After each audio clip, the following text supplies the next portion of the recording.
Assalamualaikum warahmatullahi wabarakatuh. Salam sejahtera buat kita semua. Pada kesempatan kali ini, saya akan memaparkan tugas tentang koneksi antar materi adalah kesimpulan dan refleksi.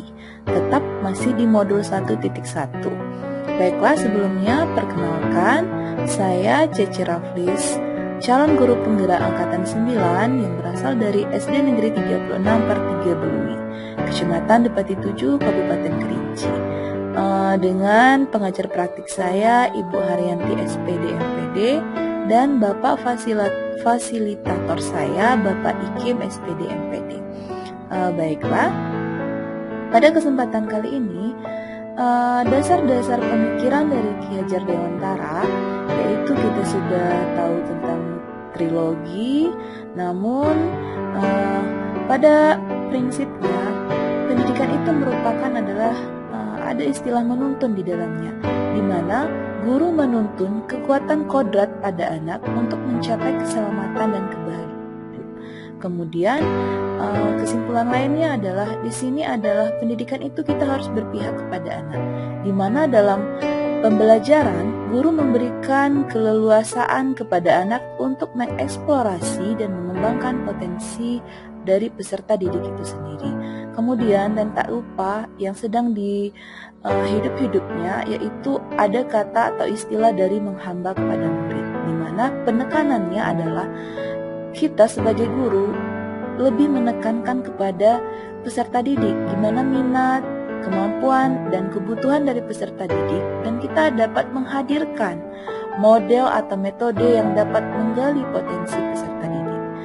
Untuk yang seterusnya, yang dapat juga saya simpulkan, yaitu di modul 1.1 juga lebih menekankan kepada adanya budi pekerti, watak, dan karakter, merupakan perpaduan gerak pikiran, perasaan, dan kehendak sehingga menimbulkan tenaga. Jadi dengan kata lain, budi pekerti merupakan perpaduan antara cipta atau kognitif, karsa, afektif, sehingga menciptakan karya atau psikomotor. Yang kelima yang dapat saya simpulkan dari materi ini juga, kodrat alam dan kodrat zaman memang harus disesuaikan dengan lingkungan di mana murid tinggal dan juga perkembangan zaman. Kemudian yang keenam, pemikiran Ki Hajar Dewantara dapat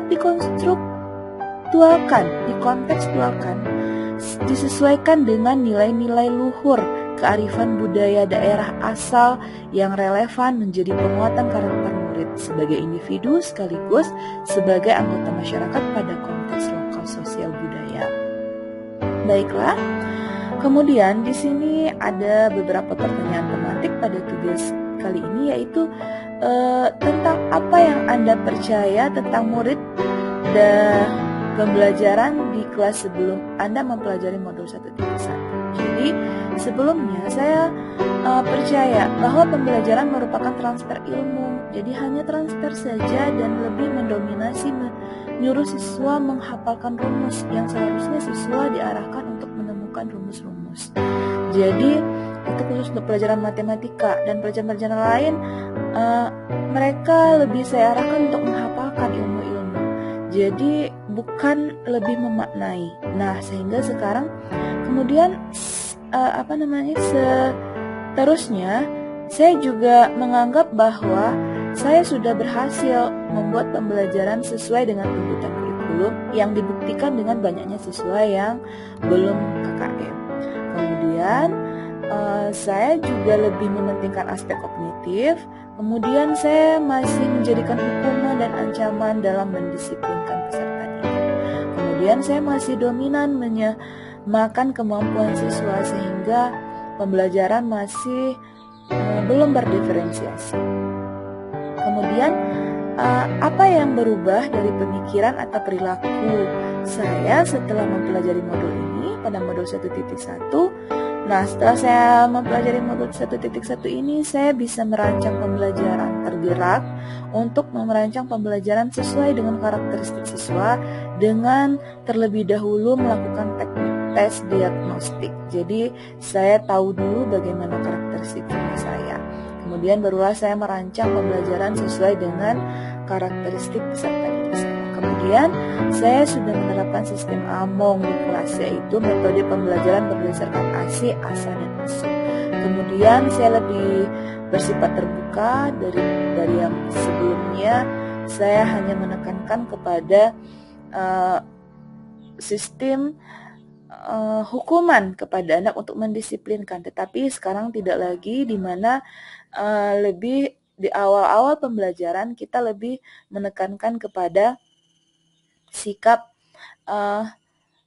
adanya kesepakatan di kelas. Kemudian pendidikan yang kebudayaan yang merupakan dua hal yang tidak dapat dipisahkan. Jadi di mana kita menggali kebudayaan yang ada di daerah dan membiasakan siswa tentang hal-hal tersebut. Dan seterusnya, apa yang dapat segera Anda terapkan lebih baik agar kelas Anda mencerminkan pemikiran Ki Hajar Dewantara? Tentu saja pembelajaran berpusat pada siswa dan memahami karakteristik setiap siswa. Kemudian menuntun anak dengan tidak hanya mengajar, tetapi agar dapat menjadi contoh. Jadi kita sebagai guru bukan hanya mengajar, namun tentu saja kita adalah menjadi suri tauladan. Bagaimana anak-anak dapat menjadi lebih baik jika yang dicontohnya saja tidak baik. Jadi kita adalah sebagai suri tauladan atau contoh. Kemudian yang tidak kalah pentingnya adalah berkolaborasi dengan semua pihak. Kita tidak bisa berdiri sendiri, tentu saja kita harus bekerja sama, baik dengan wali murid, dengan rekan sejawat, dengan pimpinan, dan semua lingkungan masyarakat.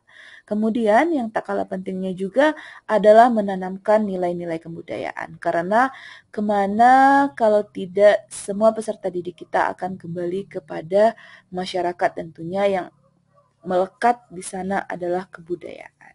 Baiklah, demikianlah untuk ringkasan pada kali ini. Saya ucapkan terima kasih. Saya tutup dengan wassalamualaikum warahmatullahi wabarakatuh.